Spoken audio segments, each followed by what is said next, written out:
Capítulo 10. Una partida de croquet.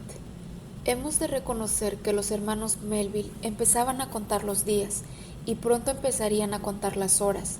La cosa no marchaba como ellos deseaban. El visible aburrimiento de su sobrina, su deseo de estar siempre sola, el poco caso que le hacía al sabio Ursiclos, y puesto que éste se preocupaba menos que ellos mismos, todo era más que suficiente para que su estancia en Oban no fuera nada agradable. No sabían qué idear para romper la monotonía de aquellos días. Vigilaban inútilmente las menores variaciones atmosféricas. Se decía que tan pronto hubieran satisfecho su deseo, la señorita Campbell se volvería sin duda más sociable, al menos para con ellos. Hacía 2 días que Elena, más absorta que nunca, se había olvidado incluso de darles los buenos días, con un beso como lo hacía cada mañana, y que les ponía de buen humor para el resto de la jornada.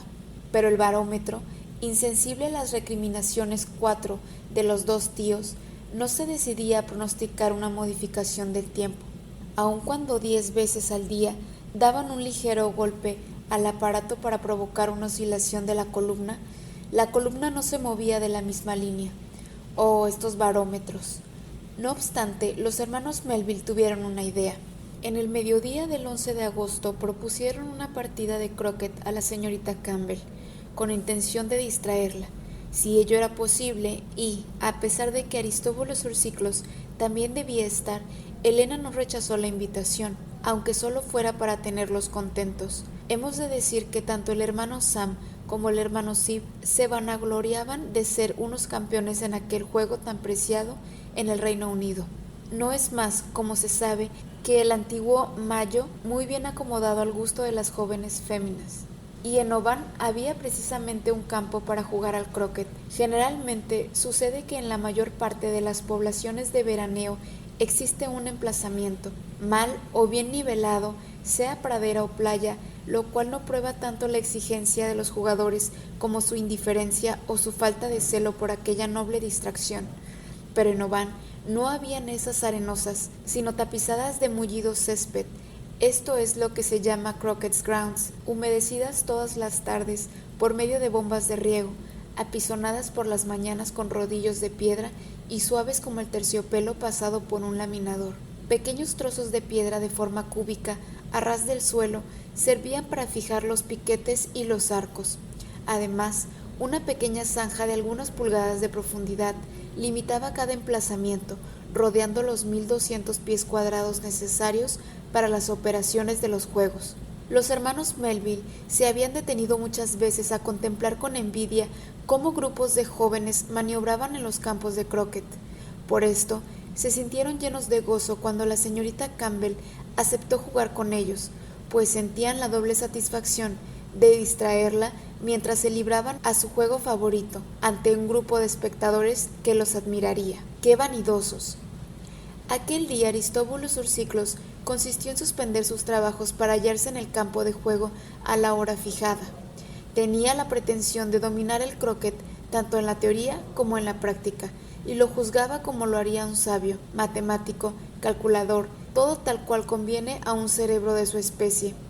Lo que no acababa de gustar a la señorita Campbell es que le tocaría tener a aquel sabio como pareja. Pero no podía ser de otro modo, pues no causaría a sus tíos el disgusto de separarles en la lucha, de oponerles entre sí, ellos que siempre habían vivido tan unidos, de pensamiento y corazón, de cuerpo y alma, y que no jugaban si no era juntos. No habría podido hacerlo. Señorita Campbell, le dijo Aristóbulo Ursiclos, antes de empezar, estoy muy contento de ser su pareja, y si usted me permite que le explique la causa determinante de algunas tiradas.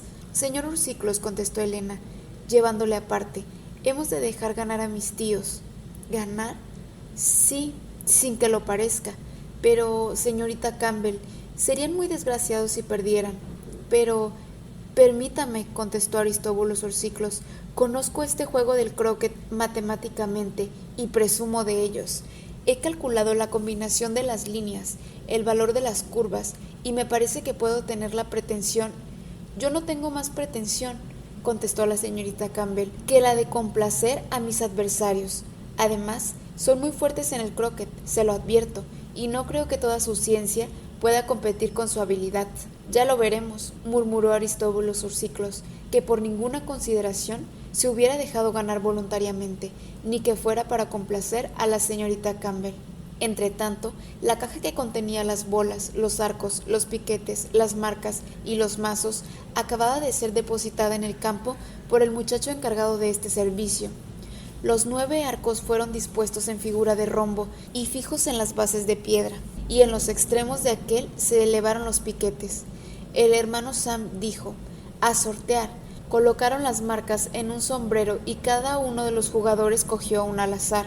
La suerte dio los siguientes colores a cada uno: una bola y un mazo azul al hermano Sam, una bola y un mazo rojo a Ursiclos, una bola y un mazo amarillo al hermano Sif, una bola y un mazo verde a la señorita Campbell. «Verde, buena señal, mientras espero el rayo del mismo color», dijo Helena de buen humor. Al hermano Sam le tocaba empezar, cosa que hizo después de haber aspirado una buena toma de rapé junto con su compañero. Era digno de verle, con el cuerpo ni demasiado tieso ni demasiado inclinado, con la cabeza ladeada de manera que pudiera golpear la bola en el sitio justo, las manos colocadas una al lado de la otra en el mango del mazo, la izquierda un poco más arriba que la derecha, las piernas juntas, las rodillas ligeramente dobladas para contrarrestar el impulso del golpe, el pie izquierdo delante de una bola y el pie derecho un poco echado atrás. Era el verdadero tipo de jugador de croquet. Entonces el hermano Sam levantó el mazo, haciéndole describir suavemente un semicírculo, y golpeó la bola colocada a 10 pulgadas del piquete de partida, y no tuvo que usar del derecho que le correspondía de empezar por las 3 veces la misma operación. Efectivamente, la bola, hábilmente lanzada, pasó por debajo del primer arco, luego del segundo, y con otro golpe la hizo pasar por el tercero y no se detuvo hasta haber pasado el cuarto. Era magnífico para empezar. Por esto, un murmullo de admiración corrió entre los espectadores que permanecían de pie en la parte exterior del campo de croquet. Ahora le tocaba jugar a Aristóbulo Sursiclos, pero no tuvo tanta suerte. Ya fuera por torpeza o por mala fortuna, tuvo que empezar por 3 veces la operación para hacer pasar la bola por el primer arco, y falló el segundo. «Es muy probable», dijo la señorita Campbell, «que esta bola no esté tan bien calibrada. En este caso, el centro de gravedad se coloca excéntricamente y hace que se desvíe de su curso». «Usted ahora, tío Sif», dijo la señorita Campbell, sin escuchar nada de lo que decía su compañero con explicaciones tan científicas. El hermano Sif fue digno compañero del hermano Sam. Su bola pasó 2 arcos y se detuvo cerca de la bola de Aristóbulo Sursiclos, que le sirvió para pasar por el tercero, después de haber chocado con ella. Luego volvió a tocar la bola del joven sabio, cuya fisonomía parecía decir: «Yo haré algo mejor». En fin, cuando las 2 bolas estuvieron en contacto, puso el pie sobre la suya y con un fuerte golpe de mazo envió la bola de su adversario a más de 60 pasos lejos. Aristóbulo Sursiclos tuvo que correr detrás de su bola, pero lo hizo acompasadamente, como persona reflexiva que era, y esperó con toda la actitud de un general que medita el plan de la batalla. La señorita Campbell cogió la bola verde y a su vez pasó hábilmente los 2 primeros arcos. La partida continuó en condiciones muy ventajosas para los hermanos Melville, que no cesaban de hacer buenas jugadas.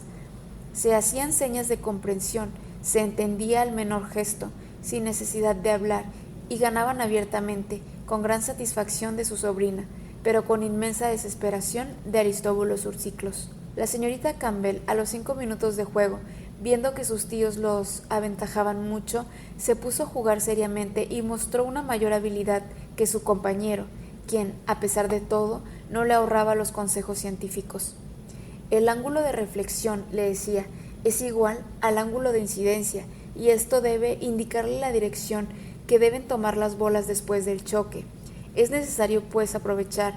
«Pues aproveche usted, que ya le conviene», le contestaba la muchacha. «Mire, yo ya le adelanto de 3 arcos». Efectivamente, Aristóbulo Sursiclos se quedaba lamentablemente atrás.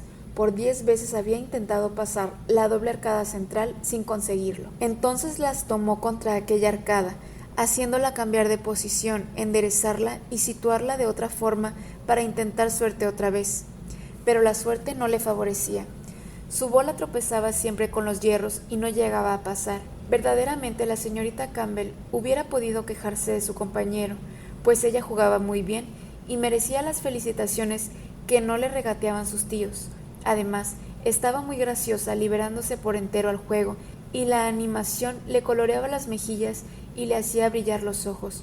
Pero Aristóbulo Sursiclos no veía nada de esto. Estaba demasiado furioso, pues los hermanos Melville le habían adelantado tanto que ya le era muy difícil alcanzarles. La partida continuaba, pues, en estas condiciones desiguales cuando se produjo un incidente. Aristóbulo Sursiclos tuvo ocasión de pronto de chocar con la bola del hermano Sam, que acababa de pasar por segunda vez el arco central, ante el cual su bola se obstinaba en tropezar. Lleno de despecho, a pesar de que se esforzaba en mantener la calma a los ojos de los espectadores, quiso librar un golpe maestro para dar la contra a su adversario, enviándole su bola fuera de los límites del juego. Colocó, pues, su bola al lado de la del hermano Sam, asegurándole su adherencia apretando la hierba con el mayor cuidado. Luego apoyó su pie izquierdo encima y, haciendo voltear el mazo al fin de darle mayor fuerza, dio el golpe con todas sus fuerzas. Pero ¡ah! ¡Qué grito se le escapó! Fue un alarido de dolor. El mazo, mal dirigido, en vez de golpear la bola, había caído con todo ímpetu sobre el pie del desgraciado, que empezó a dar saltos sobre el otro pie mientras se cogía con las dos manos el pie herido, gritando y gimiendo ridículamente. Los hermanos Melville corrieron hacia él. Por suerte, el cuero de los zapatos había atenuado la violencia del golpe, y la contusión era de poca gravedad. Pero, aún así, Aristóbulo Sursiclos creyó convenientemente explicar de este modo su desgracia. El radio trazado por mi mazo, dijo con aire doctoral, no sin hacer alguna mueca de dolor de vez en cuando, ha descrito un círculo concéntrico con el que hubiera debido rozar tangencialmente el suelo, porque había cogido el radio demasiado corto. Por esto... ¿Y entonces, señor Sursiclos, damos por terminada la partida?, interrumpió la muchacha. ¿Cómo? ¿Dar por terminada la partida?, exclamó Aristóbulo Sursiclos. ¿Declararnos vencidos? ¡Jamás! Si tomamos las fórmulas de los cálculos de las probabilidades, hallaremos que... Muy bien, continuemos, contestó la señorita Campbell, pero todas las fórmulas del cálculo de probabilidades habrían dado muy pocas posibilidades de suerte a los adversarios de los tíos, porque, después de varios golpes maestros, los hermanos Melville triunfaron en toda la línea, aunque con toda modestia, como era habitual en ellos.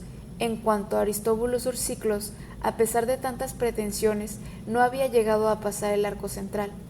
Sin duda, la señorita Campbell quiso aparecer entonces mucho más despechada de lo que realmente estaba, y con un fuerte golpe de mazo envió su bola lejos, sin calcular bien la dirección. La bola, así impelida, salió fuera del perímetro de campo, rebotó en una piedra y, como hubiese dicho Aristóbulo Sursiclos, su peso, multiplicado por el cuadrado de la velocidad, hizo que traspasara el lindero de la playa.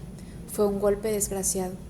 Un joven artista que estaba sentado allí, delante de su caballete, ocupado en pintar el panorama del mar que cerraba la punta meridional de la rada de Oban, recibió la bola, que fue a caer en medio de la tela, después de embadurnarse con todos los colores de la paleta que rozó al pasar, tirando al suelo tela, pinturas y caballete. El pintor se volvió tranquilamente y dijo: generalmente se avisa antes de empezar un bombardeo, ni aquí estamos seguros. La señorita Campbell, presintiendo aquel accidente antes de que se produjera, había corrido a la playa detrás de la bola. «Ah, señor», dijo dirigiéndose al joven artista, «le ruego que perdone mi torpeza». Este se levantó y saludó sonriendo a la hermosa y azorada muchacha que acababa de excusarse. El artista era el náufrago del Corry Breckan. Capítulo 11. Olivier Sinclair. Olivier Sinclair era un guapo mozo, empleando la expresión usada en Escocia para designar a los muchachos valientes, despiertos y decididos, pero, en este caso, la expresión convenía tanto en lo moral como en lo físico. Último vástago de una honorable familia de Edimburgo, este joven artista era el hijo de un viejo consejero de la capital de Midlothian. Huérfano de padre y madre, había sido educado por un tío suyo, uno de los 4 concejales de la administración municipal y había cursado estudios en la universidad. Al cumplir los 20 años, como disponía de una pequeña fortuna que le aseguraba la independencia, ansioso de conocer el mundo, viajó por los principales estados de Europa, la India y América. La célebre revista de Edimburgo publicó en varias ocasiones los relatos de sus viajes. Pintor distinguido, habría podido vender sus obras a muy alto precio si hubiera querido. Poeta a ratos. ¿Y quién no lo es en esa edad en que todo sonríe? De corazón sensible, tenía naturaleza de artista y estaba hecho para agradar y agradaba, sin que se lo propusiera ni se vanagloriara de ello. No le hubiera sido difícil casarse en la capital de la Vieja Caledonia, pues el sexo débil es muy superior en número al sexo fuerte. Además, un hombre joven, guapo, instruido, amable, simpático, no es difícil que encuentre más de una heredera a su gusto. Sin embargo, Olivier Sinclair a los 26 años parecía que no había experimentado todavía la necesidad de buscar pareja. ¿Por qué? Quizá porque le parecía mejor ir solo para correr el mundo a su antojo, sobre todo con sus gustos y aficiones de artista y de viajero. Y sin embargo, Olivier Sinclair tenía todo lo necesario para enamorar a la más exigente hija de Escocia. Tenía buen tipo, una fisonomía franca, amable y enérgica a la vez, maneras distinguidas, facilidad de palabra y una sonrisa que irradiaba simpatía. Pero él no se daba cuenta del encanto de su persona y como no era vanidoso, no le daba importancia. Además, no solo gustaba a las muchachas, sino que se había granjeado la amistad de todos sus compañeros de universidad, pues una expresión del país era de aquellos que no vuelven nunca la espalda ni a un amigo ni a un enemigo. Pero hemos de convenir que aquel día, en el momento del ataque, volvía la espalda a la señorita Campbell, pero también es verdad que la señorita Campbell no era ni su amigo ni su enemigo. Por esto, en la posición en que estaba, no había podido ver llegar la bola que le tiró involuntariamente la muchacha. La señorita Campbell, a la primera mirada, había reconocido a su héroe del Corryvreckan, pero, en cambio, el héroe no había reconocido a la joven pasajera del Glengarry. Apenas si la había visto durante el fin de la travesía hasta Oban. Ciertamente que, de saber la parte que ella había tenido en su salvamento, le habría dado las gracias más particularmente, aunque solo fuera por educación, pero lo ignoraba entonces y seguramente lo continuaría ignorando siempre. Pues, efectivamente, aquel mismo día la señorita Campbell acababa de prohibir tanto a sus tíos como a la señora Bess y a Partridge que hicieran alusión alguna delante de aquel joven, a lo que habría pasado a bordo del Glengarry antes del salvamento. Sin embargo, después del accidente de la bola, los hermanos Melville acudieron a reunirse con su sobrina, más desconcertados que ella misma, si es posible, y empezaron a presentar sus excusas personales al joven pintor, pero éste les interrumpió diciendo: «Señorita, caballeros, les ruego, no vale la pena». «Caballero», dijo el hermano Sif insistiendo, «sí vale la pena. Crea que estamos verdaderamente desolados, y si la desgracia es irreparable como es de temer», añadió el hermano Sam. «Ha sido solo un accidente, no una desgracia», contestó riendo el joven. «Era un boceto pintarrajeado, y esta bola vengadora le ha hecho justicia». Olivier Sinclair decía estas palabras con tan buen humor que los hermanos Melville le hubieran estrechado gustosos la mano sin más ceremonia, pero se limitaron a presentarse recíprocamente como conviene entre caballeros. «Samuel Melville», dijo uno. «Sebastian Melville», dijo el otro. «Y su sobrina, la señorita Campbell», añadió Elena, que no creyó faltar a sus conveniencias, presentándose a sí misma. Esta presentación invitaba al joven pintor a hacer lo mismo. «Señorita Campbell, señores Melville», dijo con toda seriedad, «podría contestarles que me llamo Fogg, como uno de los piquetes de su juego de croquet, ya que he sido tocado por la bola, pero me llamo sencillamente Olivier Sinclair». «Señor Sinclair», replicó la señorita Campbell, que no sabía cómo tomarse aquella contestación, «acepte usted nuevamente todas mis excusas». «Y las nuestras», añadieron los hermanos Melville. «Señorita Campbell», continuó Olivier Sinclair, «le repito que la cosa no vale la pena. Buscaba obtener un efecto de las olas rompiendo en los escollos, y es posible que su bola, como la esponja de no sé qué pintor de la antigüedad tirada contra su cuadro, habrá producido el efecto que yo con mi pincel buscaba en vano reproducir. Lo dijo con tanta simpatía que la señorita Campbell y los hermanos Melville no pudieron dejar de sonreír. En cuanto a la tela, que Olivier Sinclair recogió del suelo, se hallaba completamente inservible y tenía que empezar de nuevo. Hemos de señalar que Aristóbulo Ursiclos no había tomado parte en aquel cambio de excusas y gentilezas. Al terminar la partida, el joven sabio, muy ofendido por no haber podido parangonar sus conocimientos teóricos con sus aptitudes prácticas, se había marchado al hotel. Seguramente no lo volverían a ver hasta dentro de 3 o 4 días, pues iba a partir para la isla Lwing, una de las pequeñas Hébridas, situada al sur de la isla Seil, con la intención de estudiar sus riquezas geológicas. La conversación no se veía entorpecida, pues, por las intervenciones científicas que a buen seguro hubiera querido mezclar el joven sabio de haber estado allí. Olivier Sinclair quedó sorprendido al ver que los huéspedes del Hotel Caledonian ya le conocían. ¿Cómo? Usted, señorita Campbell, y ustedes, caballeros, ¿estaban a bordo del Glengarry cuando me salvaron tan oportunamente?, exclamó el joven. Sí, señor Sinclair, y vaya susto que nos dio, exclamó el hermano Sif, cuando descubrimos por casualidad su embarcación arrastrada por los remolinos del Corry Brecon. Casualidad providencial, añadió el hermano Sam, y es muy probable que sin la intervención de... Se vio interrumpido por una señal de la señorita Campbell, que no quería que le hicieran pasar como salvadora. Pero, señor Sinclair, añadió entonces el hermano Sam, ¿cómo es posible que aquel viejo pescador que le acompañaba cometiese la imprudencia de aventurarse por aquellas corrientes, cuyos peligros no debían desconocer, ya que es del país? Terminó el hermano Sif. No debemos darle la culpa a él, señores Melville, contestó Olivier Sinclair. La imprudencia fue mía solamente, y por un instante temí que hubiera de acusarme de haber causado la muerte involuntaria de aquel pobre hombre. Pero el mar presentaba unos colores tan sorprendentes en la superficie de aquel remolino, donde el mar parecía un inmenso encaje, arrojado sobre un fondo de seda azul, que sin preocuparme del resto me iba adentrando en busca de nuevos matices en medio de aquella espuma impregnada de luz.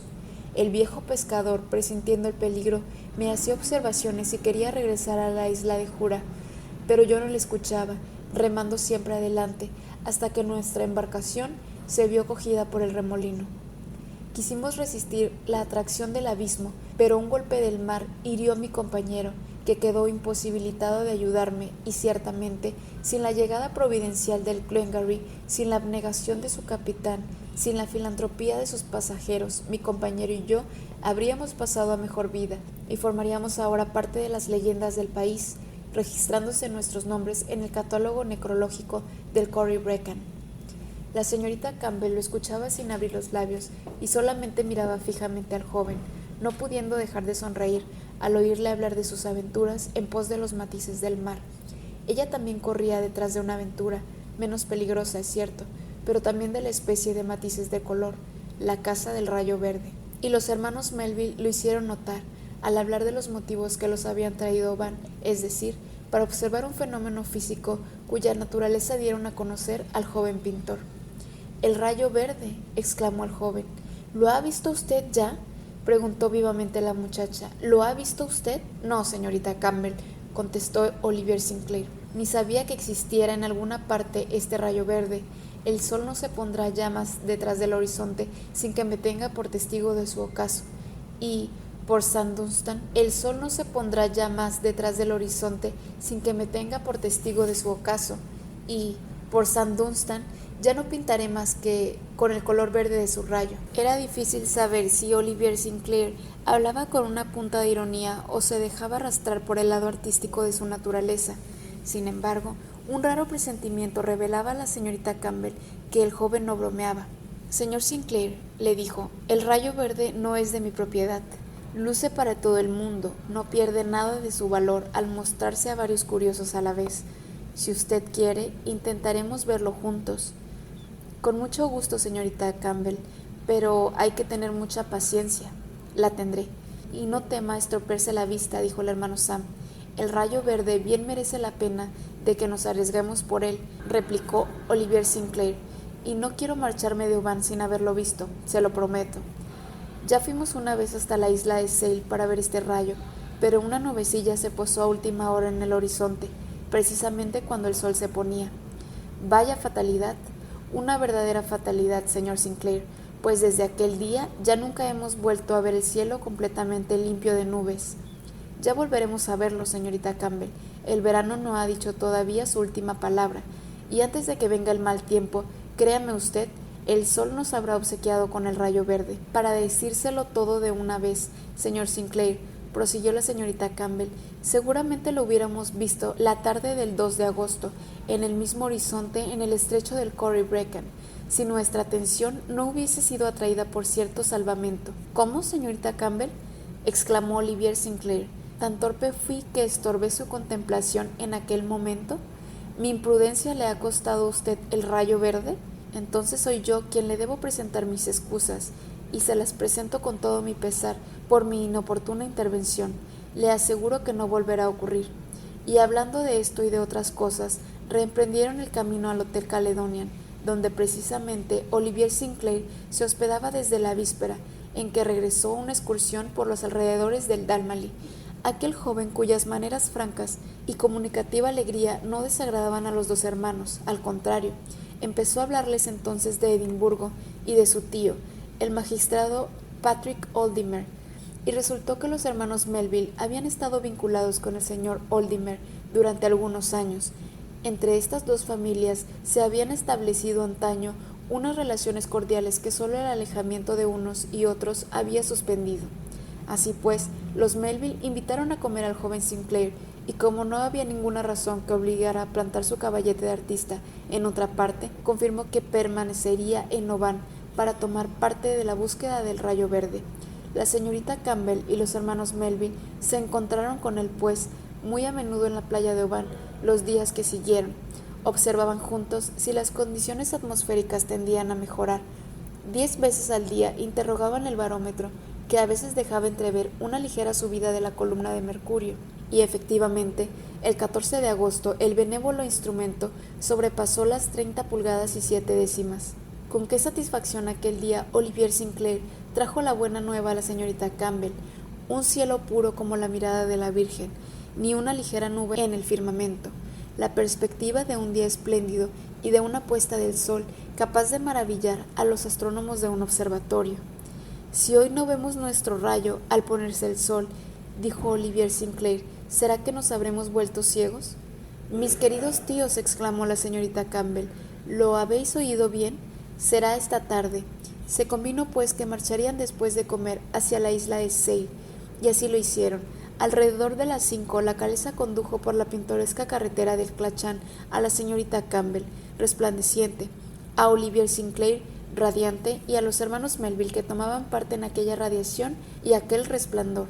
Podía decirse que se llevaban el sol con ellos en el coche, y que los 4 caballos que conducían el coche eran los hipogrifos del carro de Apolo, dios del día. Al llegar a la isla de Seil, los observadores, entusiasmados de antemano, se hallaron ante un horizonte cuya pureza de línea no era alterada por ningún obstáculo. Fueron a colocarse al extremo de un estrecho cabo que separaba 2 calas del litoral, adentrándose en el mar. Nada estorbaba la vista por el oeste en un cuarto de horizonte. Por fin veremos este caprichoso rayo verde, que tanto mal nos ha hecho por no dejarse ver, dijo Olivier Sinclair. Y así lo espero, dijo el hermano Sam. Estoy seguro que sí, añadió el hermano Sim. Y yo también lo espero, contestó la señorita Campbell, mirando el mar desierto y sin mácula. Ciertamente todo hacía prever que el fenómeno en la puesta del sol se mostraría con todo su esplendor. El astro radiante empezaba su descenso en línea oblicua y quedaba entonces a pocos grados sobre el horizonte. Su rojo disco teñía de un color uniforme en fondo del cielo, lanzando un largo rastro resplandeciente sobre las tranquilas aguas del mar. Todos estaban callados en espera de la aparición, un poco emocionados en aquel crepúsculo maravilloso, observando el sol que iba hundiéndose poco a poco como un enorme bólido. De pronto, la señorita Campbell dejó escapar un grito involuntario, seguido de una angustiosa exclamación que ni los hermanos Melville ni Olivier Sinclair pudieron reprimir. Una chalupa acababa de salir entonces del islote del Easdale, al pie de la isla Seil, y avanzaba lentamente hacia el oeste. Su vela, extendida como una pantalla, tapaba la línea del horizonte. ¿Sería capaz de tapar también el sol en el momento en que éste se hundiera en el agua? Era cuestión de segundos. o volver sobre sus pasos, o dirigirse hacia un lado o hacia otro, a fin de volver a encontrar un sitio desde donde pudieran contemplar el horizonte despejado. Pero no había tiempo para ello. La estrechez de aquel cabo no les permitía apartarse en algún ángulo suficiente para volver a ponerse frente al eje del sol. La señorita Campbell, desesperada por aquel contratiempo, iba y venía por las rocas. Olivier Sinclair hacía grandes señas a la embarcación, indicándole que arriara la vela, pero todo fue en vano. Ni le veían ni podían oírle. La chalupa, empujada por una ligera brisa, continuaba surcando las aguas hacia el oeste. En el momento en que el borde superior del disco solar iba a desaparecer, la barca pasó ante él tapándolo con el triángulo de su opaca vela. Decepción. Esta vez el rayo verde había brillado al pie de aquel horizonte, sin brumas, pero había tropezado con la vela antes de alcanzar el promonitorio. En tantas miradas ávidas lo estaban esperando. La señorita Campbell, Olivier Sinclair y los hermanos Melville, completamente descorazonados, más irritados quizá de lo que deberían por su mala suerte, permanecían como petrificados en el mismo lugar, sin pensar en marcharse, y maldecían a la embarcación y a los que la conducían. Mientras tanto, la chalupa acababa de atracar a la misma base del promontorio. Entonces desembarcó un pasajero, dejando a bordo a los dos marineros que lo habían conducido desde la isla Lwink, y tras cruzar la playa empezó a subir por las rocas para llegar al extremo del cabo. Seguramente aquel inoportuno personaje debía de haber reconocido el grupo de observadores situados en la meseta, pues los saludó con un gesto familiar. «El señor Ursiclos», exclamó la señorita Campbell. «¿Él?», exclamaron los dos hermanos. «¿Quién puede ser este caballero?», pensó Olivier Sinclair. Era el mismo Aristóbulo Ursiclos en persona, que regresaba de una de sus científicas excursiones de varios días por la isla Lwink. Sería inútil explicar de qué manera lo recibieron aquellos a quienes con su presencia acababa de estorbar la realización de sus más caros deseos. El hermano Sam y el hermano Steve, olvidándose de todas las conveniencias, no pensaron ni en presentar a Olivier Sinclair a Aristóbulo Ursiclos. Delante del descontento de Elena, bajaron la vista a fin de no ver aquel inoportuno pretendiente que habían escogido. La señorita Campbell, con los puños cerrados y los brazos cruzados sobre el pecho, con los ojos llameantes, lo miraba sin decir nada. Por fin le dijo: «Señor Ursiclos, habría hecho usted mucho mejor en no venir tan a propósito para cometer tan gran torpeza». Capítulo 12. Nuevos proyectos. El regreso a Van se efectuó en condiciones mucho menos agradables que la ida a la isla de Seil. Habían confiado en tener un éxito y volvían con un fracaso. Si la decepción que experimentó la señorita Campbell podía atenuarse en algo, era únicamente porque Aristóbulo Ursiclos había sido la causa. Tenía derecho en acusar a aquel gran culpable, a cubrirle de maldiciones. Y no se quedó corta. Los hermanos Melville hubieran hecho mal en defenderlo. No, tenía que haber sido la embarcación de aquel impertinente en quien nadie estaba pensando, que llegara justo a punto para taparles el horizonte en aquel momento en que el sol lanzaba sus últimos destellos. Cosas como esta no se perdonan nunca. No hay que decir que, después de recibir tal reprimenda, Aristóbulo Ursiclos, que para disculparse todavía había empeorado las cosas burlándose del rayo verde, había vuelto a embarcarse seguidamente en su chalupa para regresar a Oban. Había hecho perfectamente, pues era segundo que nadie le hubiera ofrecido un sitio en la caleza, ni siquiera en el pescante. Así pues, por 2 veces el sol se había puesto en las condiciones previstas para observar aquel fenómeno, y por 2 veces la mirada ardiente de la señorita Campbell se había expuesto inútilmente a las rutilantes caricias del astro, que le dejaban luego los ojos deslumbrados durante algunas horas. Primero el salvamento de Olivier Sinclair, luego la torpeza de Aristóbulo Ursiclos le habían impedido aprovecharse de unas ocasiones que tal vez no se presentarían en mucho tiempo.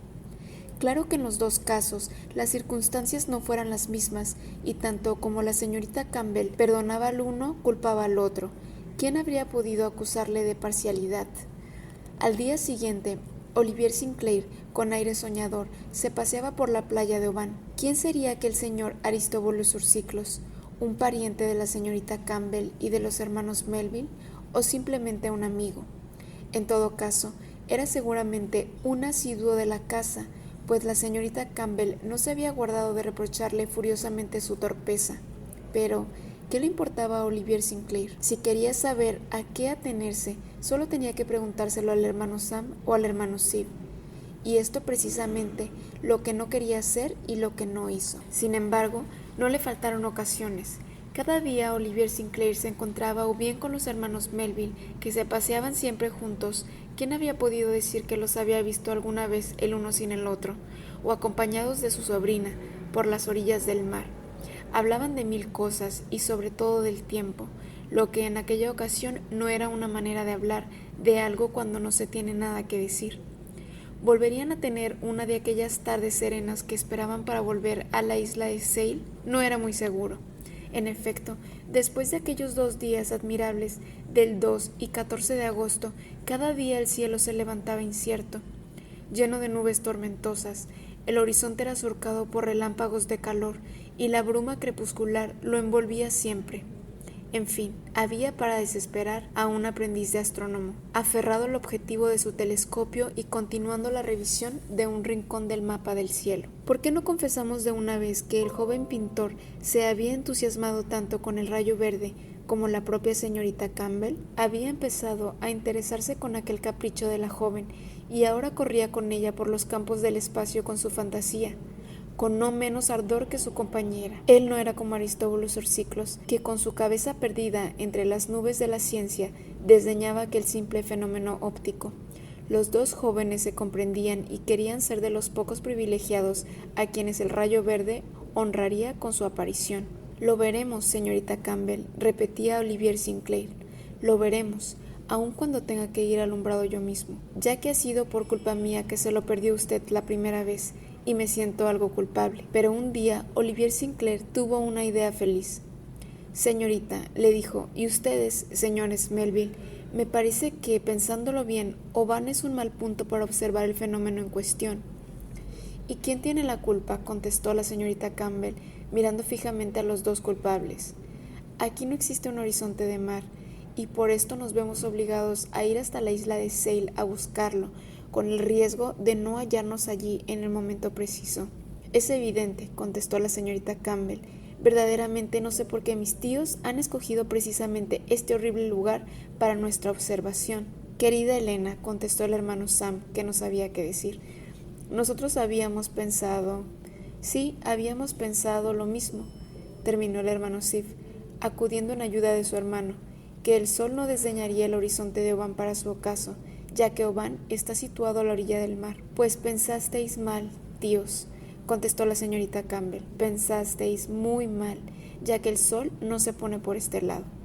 En efecto, contestó el hermano Sam, estas islas inoportunas nos privan de ver el horizonte. ¿No tendréis la intención de hacerlas volar por medio de una mina?, preguntó irónica la señorita Campbell. Si fuera posible, ya estaría hecho, replicó el hermano Steve muy decidido. Sin embargo, no podemos acampar en la isla de Seil, observó el hermano Sam. ¿Y por qué no? Pero, querida Elena, ¿lo quieres verdaderamente? Verdaderamente. Vámonos pues, contestaron el hermano Sam y el hermano Steve con resignación, y aquellos dos hermanos tan sumisos se declararon dispuestos a marcharse de Oban, pero Olivier Sinclair intervino. Señorita Campbell, le dijo, por poco que usted quisiera, creo que habría una solución mejor que la de instalarlos en la isla de Seil. Hable usted, señor Sinclair, y si su proyecto es mejor, mis tíos no rehusarán seguirlo. Los hermanos Melville se inclinaron como unos autómatas con un movimiento tan idéntico que nunca parecieron tan iguales los dos. La isla de Seil, continuó Olivier Sinclair, no está hecha realmente para poder vivir en ella, ni siquiera por pocos días. Si tiene que ejercitar su paciencia, señorita Campbell, que no sea al menos en perjuicio de su bienestar. He notado también que desde la isla de Seil la vista del mar está muy limitada debido a la configuración de las costas. Si, por desgracia, tuviéramos que esperar más tiempo del que pensamos, si nuestra permanencia allí tenía que prolongarse durante varias semanas, podría suceder que el sol, que retrocede ahora más hacia el oeste, acabara de ponerse detrás de la isla de Colonsay o la isla Oronsay, o incluso la grande Islay, y desde nuestro observatorio no veríamos nada, pues nos faltaría un horizonte más ancho. Realmente, entonces sí que sería el golpe de gracia de la mala suerte, contestó la señorita Campbell, que podemos evitar quizá buscando una localidad situada más afuera del archipiélago de las Hébridas y ante la cual se abre el Atlántico en toda su extensión. ¿Sabe usted de alguna, señor Sinclair?, preguntó la señorita Campbell con viveza. Los hermanos Melville estaban pendientes de los labios del joven. ¿Qué iba a contestar? ¿Dónde diablos iba a llevarlos la fantasía de su sobrina? ¿En qué extremo confín del continente tendrían que instalarse para satisfacer sus deseos? La respuesta de Olivier Sinclair los tranquilizó. Señorita Campbell, dijo, no lejos de aquí hay una localidad que, a mi juicio, reúne todas las condiciones favorables. Está situada detrás de las alturas de Mull, que cierran el horizonte por el oeste de Oban. Es una de las pequeñas Hébridas que más se internan en el Atlántico. Es la encantadora isla de Iona. —¿Iona? —exclamó la señorita Campbell. —Iona, tíos, ¿y tardaremos mucho en llegar? —Podemos estar ahí mañana —contestó el hermano Sif. —¿Mañana? Antes de que se ponga el sol —añadió el hermano Sam. —Vámonos, pues —prosiguió la señorita Campbell—, y si en Iona no encontramos un lugar ampliamente descubierto, ya lo saben ustedes, tíos, buscaremos otro punto del litoral, desde John O'Gratz, en la extremidad norte de Escocia, hasta Land's End, en la punta sur de Inglaterra, y si todavía esto no es suficiente, nos queda un recurso, contestó Olivier Sinclair. Daremos la vuelta al mundo. Capítulo 13. Magnificencias del mar. Quien se mostró desesperado al saber la resolución tomada por sus huéspedes fue el dueño del Hotel Caledonian. Si hubiera podido, el señor Macfine habría hecho volar todas aquellas islas o islotes que impiden descubrir desde Oban un vasto horizonte marítimo. Tuvo que consolarse, sin embargo, cuando se marcharon, diciéndose que al fin se veía libre de aquella familia de maniáticos. A las 8 de la mañana, los hermanos Melville, la señorita Campbell, la señora Bess y Partridge se embarcaron en el vapor Pioneer que daba la vuelta a la isla de Mull, haciendo escala en Iona y Estafa, regresando luego nuevamente a Oban. Olivier Sinclair habría precedido a sus compañeros al muelle de embarque y ya los esperaba en la pasarela del barco. En aquel viaje no habían contado para nada con Aristóbulo Ursiclos. Sin embargo, los hermanos Melville se consideraron obligados a prevenirle de su partida precipitada. La más mínima cortesía exigía que lo hicieran así, y el hermano Sam y el hermano Sif eran la gente más cortés del mundo. Aristóbulo Ursiclos había recibido la noticia con bastante frialdad, contentándose simplemente con dar las gracias a los dos tíos sin hablarles para nada de sus propios proyectos. Los hermanos Melville se habían retirado, pues, repitiéndose que si su protegido se mantenía tan reservado y la señorita Campbell le había tomado aversión momentáneamente, todo pasaría después de haber contemplado una de aquellas magníficas puestas de sol en la isla de Iona, en un hermoso atardecer de otoño. Esta era la ingenua opinión de los dos hermanos. Cuando todos los pasajeros estuvieron a bordo, el Pioneer levó anclas y zarpó en dirección al estrecho de Kerrera. La mayoría de los pasajeros eran turistas atraídos por los encantos que ofrecía aquella excursión de 12 horas alrededor de la isla de Mull, pero la señorita Campbell y sus compañeros los abandonarían a la primera escala. Realmente estaban ansiosos por llegar a Iona, aquel nuevo campo abierto a sus observaciones. El tiempo era magnífico, el mar estaba tranquilo como un lago y la travesía se auguraba espléndida. Si aquella tarde no les traía la realización de sus deseos, esperarían con paciencia instalados en la isla. Allí se levantaría el telón, los decorados estarían siempre dispuestos y no se suspendería la función sino a causa del mal tiempo. Antes del mediodía se lanzó el objeto del viaje. El rápido Pioneer pasó el estrecho de Kerrera, dobló la punta meridional de la isla, lanzóse a través del amplio ensanche de Firth of Larne, dejó a la izquierda Colonsay y su vetusta abadía fundada en el siglo XIV por los célebres lores de las islas y fue a costear la parte meridional de Mull, encallada en medio del mar como un inmenso cangrejo cuya pinza inferior se encorva ligeramente al sudoeste. Durante un momento se descubrió en Ben More, situado a 3.500 pies sobre unas lejanas colinas ásperas y escabrosas, cuya vestidura natural está compuesta de brezos y cuya redondeada cima domina aquellas praderas cubiertas de rumiantes cortadas con brusquedad por la imponente masa de la punta de Ardanalish. Entonces, y hacia el noroeste se destacó la pintoresca Iona, casi en el extremo de la punta meridional de la isla de Mull. Toda la inmensidad del océano Atlántico se extendía ante ellos hasta el infinito. ¿Le gusta el mar, señor Sinclair?, preguntó la señorita Campbell a su joven compañero, que se hallaba sentado a su lado en el puente del Pioneer, contemplando aquel hermoso espectáculo. «Sí me gusta, señorita Campbell», contestó. «Ya lo creo, y no soy de esta clase de gente que lo encuentra monótono. A mis ojos nada cambia tanto como su aspecto, pero hay que saber mirarlo en sus diversas fases. Verdaderamente el mar está hecho de tantos matices, mezclados tan maravillosamente unos con otros, que quizás sería más difícil para un pintor reproducir este conjunto uniforme y variado a la vez que pintar un retrato, por movible que fuera la fisonomía». «En efecto», dijo la señorita Campbell, «continuamente está cambiando, bajo el menor soplo de brisa, y según la luz con la que se impregne. Aparece distinto a cada hora del día». «Mírelo usted en este momento, señorita Campbell», continuó Olivier Sinclair. «Está completamente tranquilo. ¿No le parece como un hermoso rostro dormido del que nada puede alterar la pureza? No tiene ni una arruga, es joven y hermoso.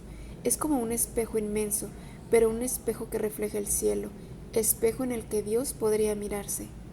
Pero es un espejo que se empaña muy a menudo al menor soplo de la tempestad», añadió la señorita Campbell.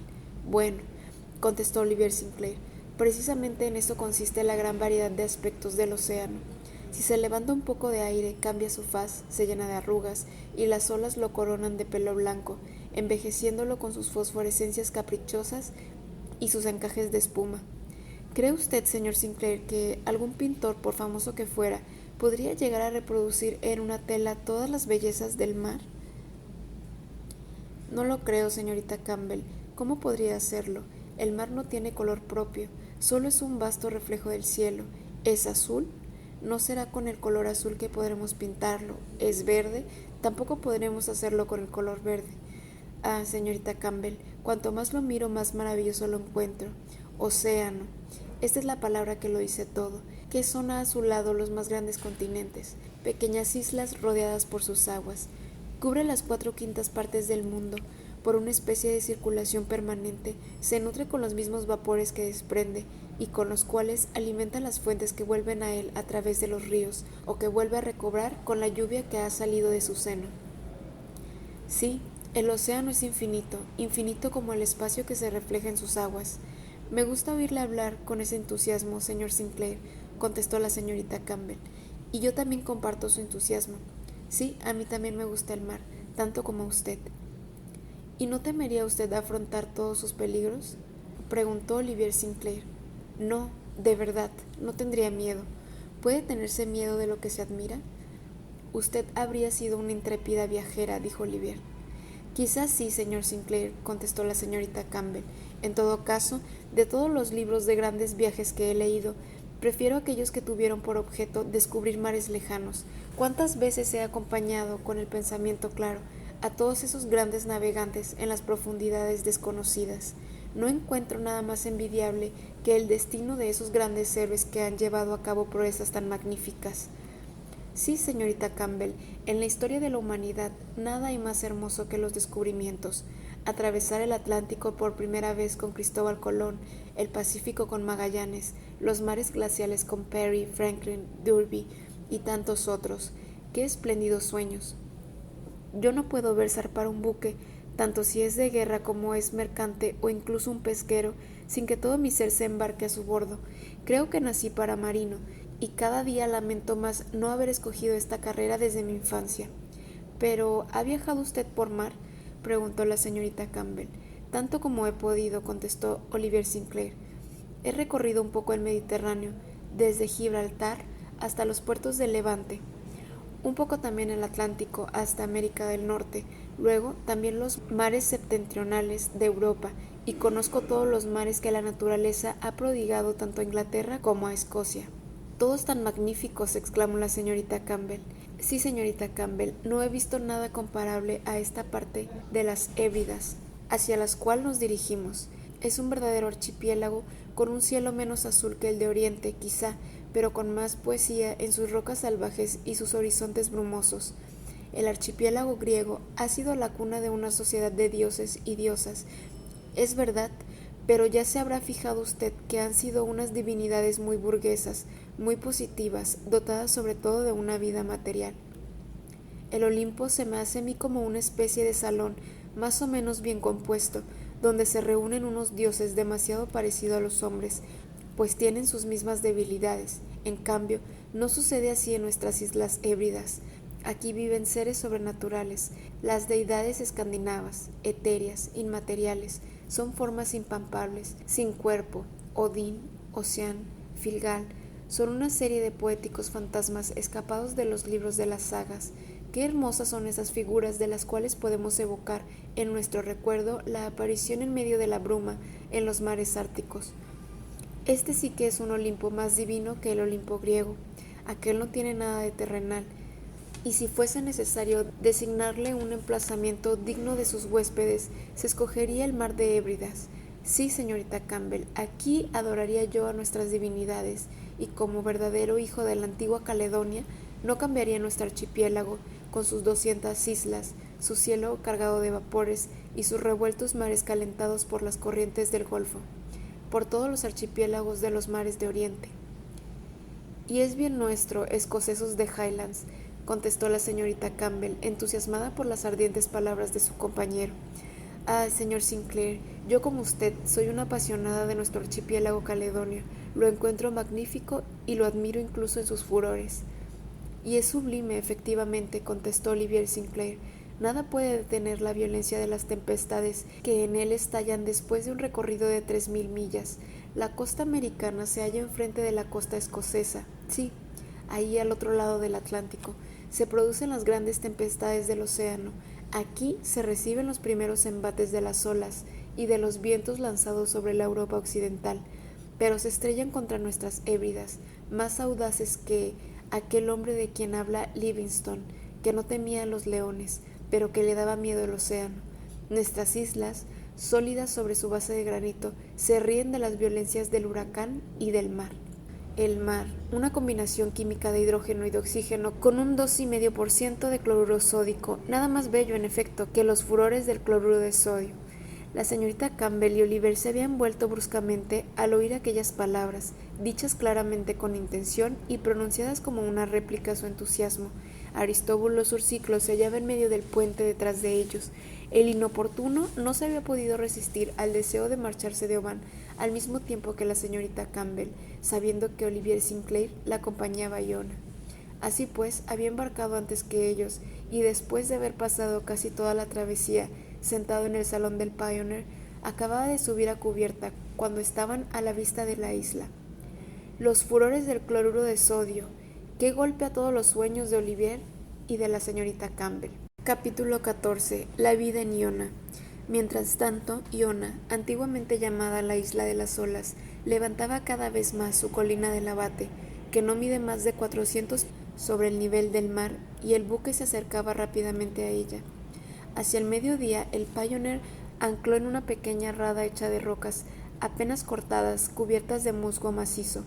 Todos los pasajeros desembarcaron, la mayoría para volver a embarcar al cabo de una hora y regresar a Oban por el estrecho de Mull.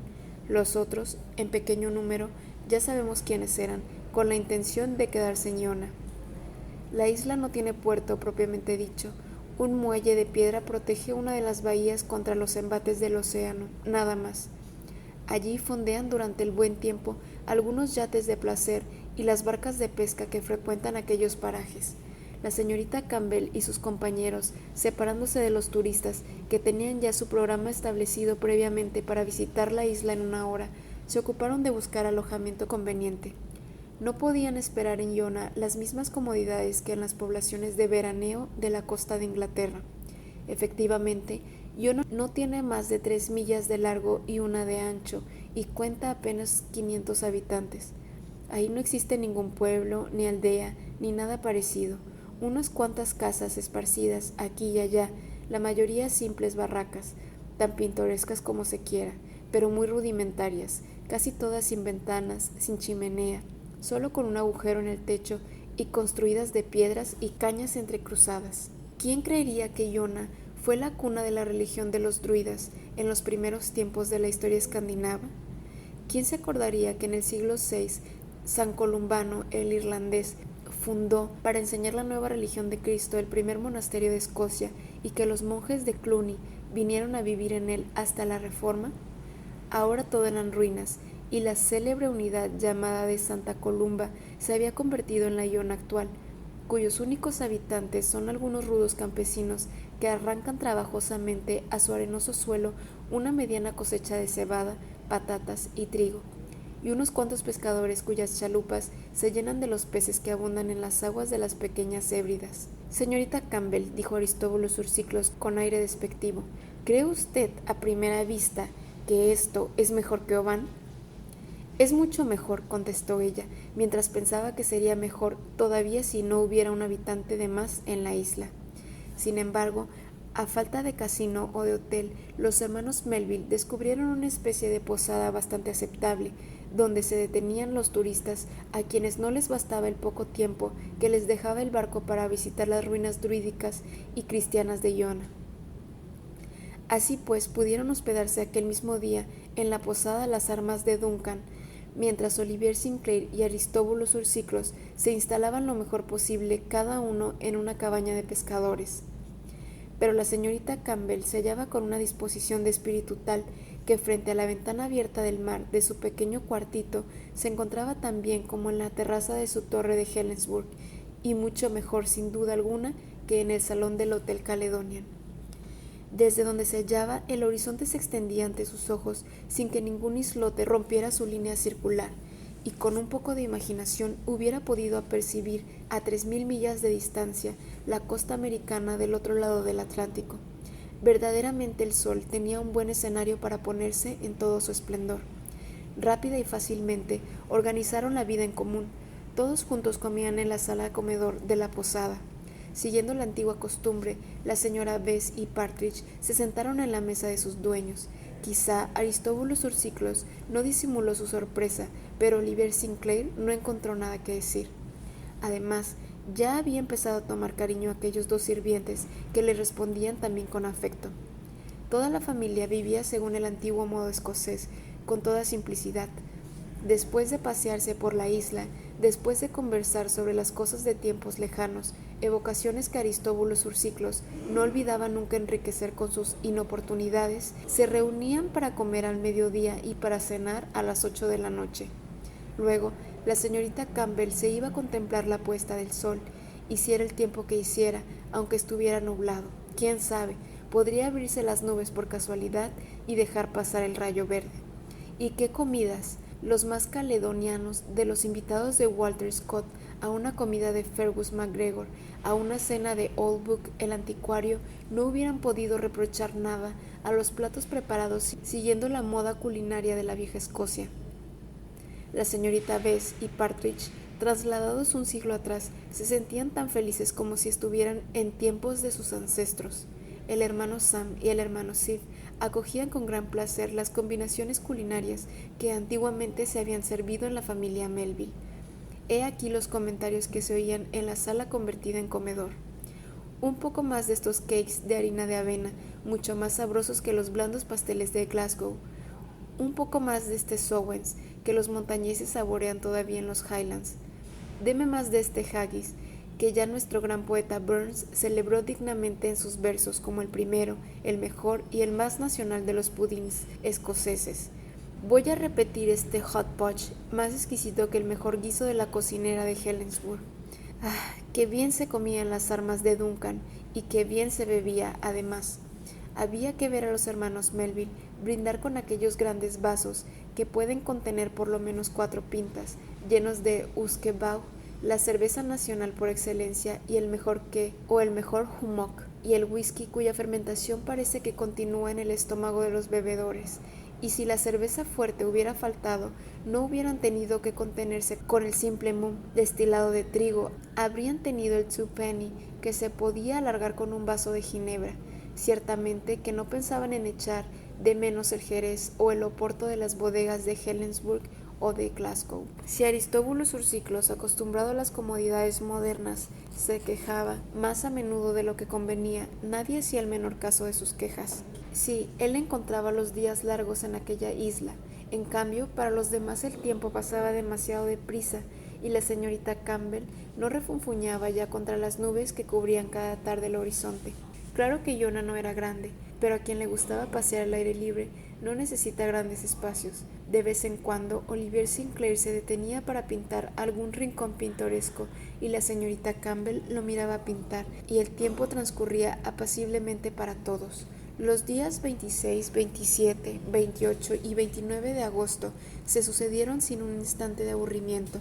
Aquella vida primitiva sentaba bien en aquella isla salvaje y primitiva también, cuyas rocas el mar batía sin descanso. La señorita Campbell, feliz de haber escapado al mundo de curiosos charlatanes que forma las poblaciones de veraneo, salía a pasear con la misma libertad que lo hubiera hecho por el jardín de Helensburgh, con el roquelaire, que se envolvía como una mantilla, tocado por el snot, esa cinta mezclada con cabellos que sienta también a las jóvenes escocesas.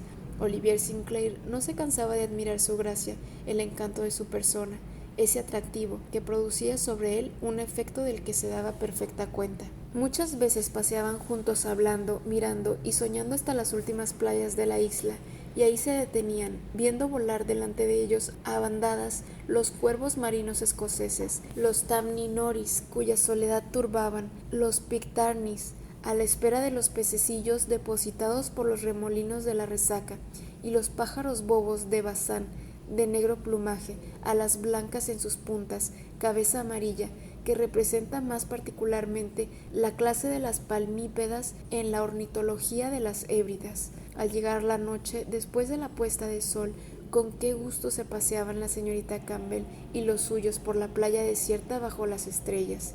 En medio de un profundo silencio, se oía de pronto cómo los hermanos Melville recitaban las estrofas de los poemas de Ossian. Pálida estrella de la noche, lejana mensajera, cuya frente luminosa surge entre el velo de occidente, ¿qué miras en la llanura? Luego, cuando terminaban, todos volvían silenciosos y un poco conmovidos a sus respectivos alojamientos. Por poco clarividentes que fueran los dos tíos, iban comprendiendo bien claro que todo lo que Aristóbulo Ursiclos iba perdiendo en el corazón de la señorita Campbell lo iba ganando Olivier Sinclair. Por esto, los dos hermanos se afanaban, no sin dificultad, en reunir aquel pequeño mundo, aun a costa de recibir algún desplante de su sobrina. Pero al fin consiguieron que el día 30 de agosto fueran todos juntos a visitar las ruinas de la iglesia, del monasterio y del cementerio, situadas al noroeste y al sur de la colonia del Abate. Esta excursión, que dura apenas 2 horas, todavía no la habían realizado nuestros huéspedes de Iona. Era una falta de consideración hacia las legendarias sombras de aquellos monjes que habían vivido antaño en las cuevas del litoral y hacia los ilustres muertos de las familias reales, desde Fergus II hasta Macbeth.